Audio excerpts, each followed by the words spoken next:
Jadi ahli fikih itu susah-susah gampang.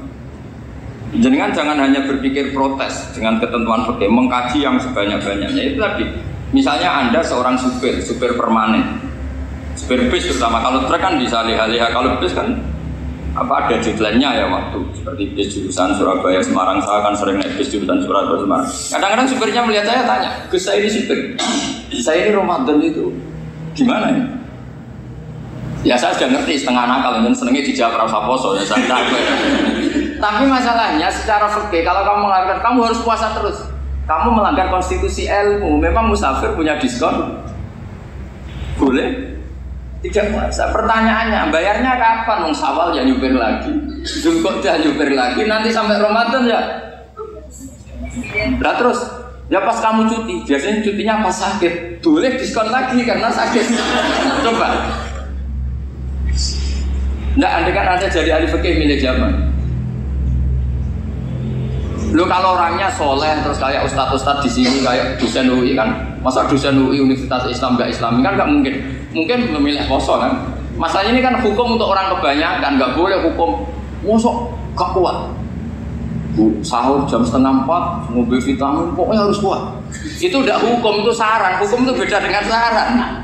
Hukum itu hanya berpijak, musafir itu boleh store. Kalau saran memang boleh, ya usahakan kamu makan 3:30 pas fit, terus kalau nyumpir selesai jam 10 nanti istirahat. Memangnya majikan bisa ngatur jamnya? Itu fikih. Maka menjadi perdebatan yang namanya pergi itu apa?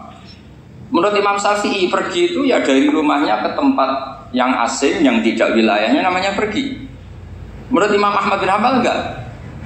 Pergi itu tidak kerja. Jadi orang yang supir yang seperti itu namanya tidak pergi tapi kerja. Tanyakan ke publik, misalnya jenengan ke UI, istri kamu atau suami kamu ditanya, istri kamu kemana? Kira-kira jawabnya bilang pergi jalan-jalan atau bilang kerja? Kerja. Makanya kata Imam Ahmad bin Hanbal, mudi mustafar atau orang yang berprofesi, yang profesinya memang harus pergi, kayak traveling atau supir, maka itu namanya tidak pergi, namanya itu kerja. Karena apa? Sekali distatuskan pergi, maka ikut status yang dikatakan Allah dan Rasul dapat diskon, boleh tidak puasa. Maka terus kita debat tentang definisi. Nah definisi ini penting, karena yang menjadikan hukum rubah itu definisi. Misalnya gini mbak ini ngaji saya, statusnya kalau pakai status saya ajnabi, orang lain bapak ajnabiyah, maka hukumnya saya melihat bapak ini haram karena statusnya ajnabi melihat ajnabiyah yang tidak mahram. Tapi kalau di fikih itu ada statusnya. Di antara lelaki boleh muwajahah sama perempuan adalah 1 untuk belajar, 2 untuk muamalah, 3 untuk kesaksian, 4 untuk pengobatan. Itu kan ada pengecualian. Sehingga statusnya sekarang mbak itu belajar, apa ingin melihat Gus Bah atau Gus Bah itu mengajar atau ingin melihat mbak, itu statusnya bisa rubah. Makanya kalau sebetulnya kalau kita marung di warung misalnya Padang, kita nggak pilah-pilah, kebetulan pelayannya perempuan itu masih bisa dikhilah secara fikih. Saya muamalah marung, cuma kebetulan penjaganya. Tapi masalahnya Pak ini punya daftar penjaga yang cantik, itu masalah. Maka pertanyaannya itu marung ke situ demi marung, apa demi melihat? Tidak jawab saja. Demi marung apa demi melihat? Kalau demi marung supaya kenyang, penjaga yang sangar-sangar juga banyak. Akhirnya kalau demi makan, penjaga yang cowok kan banyak. Kalau demi melihat, berarti yang dihitung kan niatnya. Berarti karena muamalah apa karena melihat? Melihat. Itu status. Jadi makanya kalau mudi mustafar itu namanya orang pergi atau orang kerja?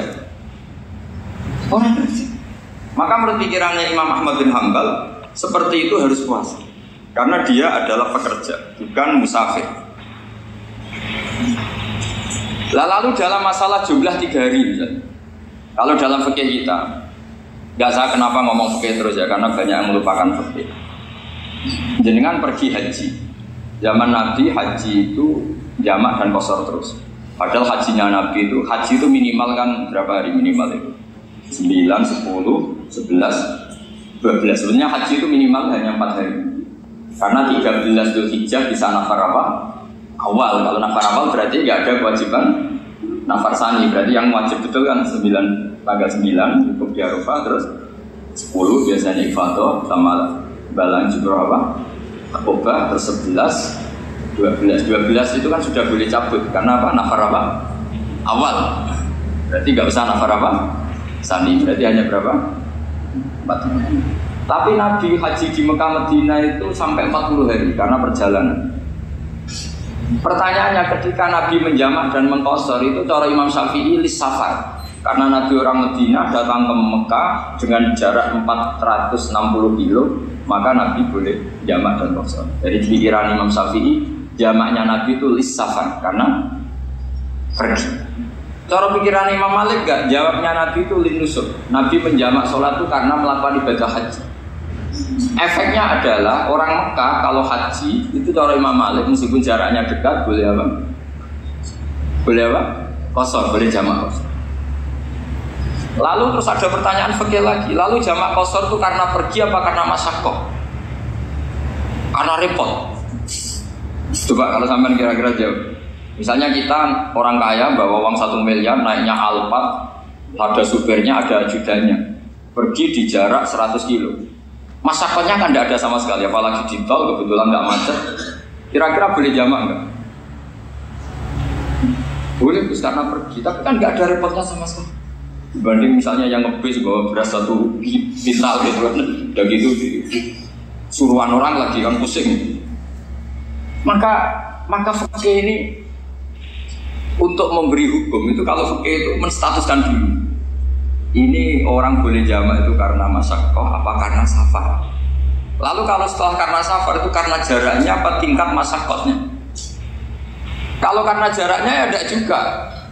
Tidak juga gini maksudnya. Mungkin Anda tidak pernah terpikir begini. Kalau saya mau ke Jakarta, kemudian sampai Purworejo itu sudah waktu zuhur. Saya boleh nggak zuhur di situ sama saya? Boleh kan? Padahal perjalanan saya belum capek. Artinya nunggu boleh jamak itu setelah kita menempuh jarak itu apa menuju, sedang menuju dan niat.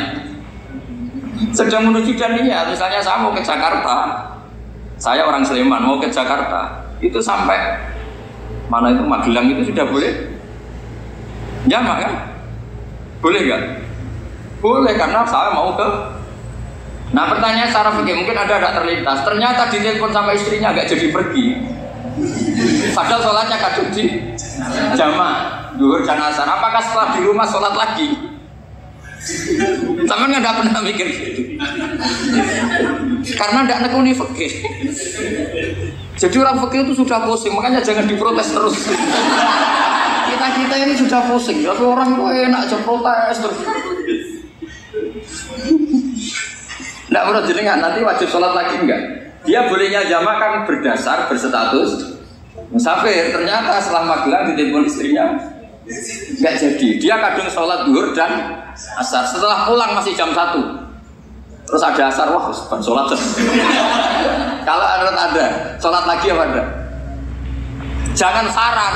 Kalau saran, wah sebaiknya sholat lagi. Itu tidak hukum, itu saran itu namanya. Saran dengan hukum beda. Sholat lagi pada. Loh, ketika ada jaga itu berdasar malas atau berdasar hukum? Apa?